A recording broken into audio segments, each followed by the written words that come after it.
समझ गए कि आप पूछना क्या चाहती हैं। आप तो अंतर्यामी हैं। लगता है आप हमारी धरती पर घटने वाली घटनाओं से पीड़ित हो उठी हैं। हाँ पद्मनाभ, मैं बहुत दुखी हूँ। क्यों हो रहा है ये सब? क्यों मचा है ये हाहाकार? प्रेम बनाया था तो घृणा क्यों बनाई? जो हो रहा है, हो सकता है वो वही हो जो स्वयं विधाता ने लिखा हो। और अपना लिखा तो स्वयं विधाता भी नहीं मिटा सकते ना। हे महादेवी, हो सकता है कि यह मानव की परीक्षा हो, उसके कर्मों की परीक्षा हो। पर ऐसा संसार और ऐसा मानव आपने बनाया ही क्यों नारायण, जो आपकी बनाई धरती पर अंधेरा फैला रहा है? तो आप क्या चाहती थीं कि हम केवल दिन बनाते और रात्रि न बनाते? फिर मानव को अंधेरे उजाले का अंतर कैसे जान पड़ता?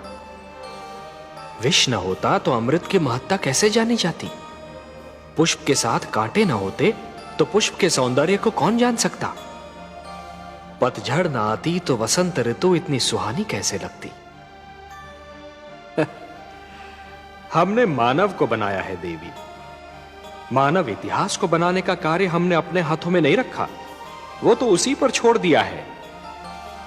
अभी तो उसे अपनी शक्ति का आभास हुआ है।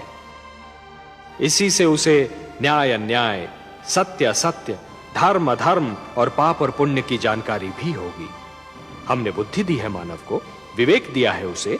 और यदि मानव ने विवेक से कार्य नहीं किया तो? यदि धरती पर रात्रि इसी प्रकार दिन को निगलती रही तो?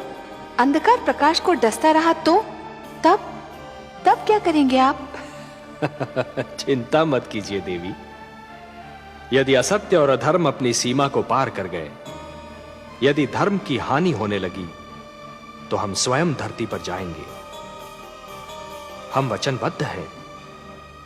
परित्राणाय साधूनाम विनाशाय च दुष्कृताम धर्म संस्थापनार्थाय संभवामि युगे युगे। अपनी लीला तो आप ही स्वयं जानते हैं पद्मनाभ। इस प्रकार आरंभ हुआ प्रकाश और अंधकार के युद्ध का इतिहास।